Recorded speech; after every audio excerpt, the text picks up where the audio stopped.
Herkese salam. Nesli kaşalarını məncə sınamayan analar yoxdur. Çox dadlı, çox ləzzətli, hazırlandığı anda bitən və bütün körpələrin sevdiyi kaşaların sırasında məncə ön sıradadır. Və bütün çeşidləri çox dadlıdır. Sütlü və südsüz formalarda var, apteklərə və marketlərə satışda istəsəniz ala bilərsiniz. Bu bir reklam deyil.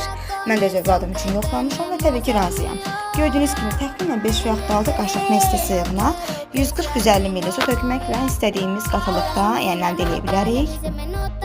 Videoda göstərdiyim qatılıqda olmalıdır. İstəsəniz blenderla da bunu həll edə bilərsiniz, ancaq qaşıqla kifayətdir məncə. Gördüyünüz kimi nuş olsun.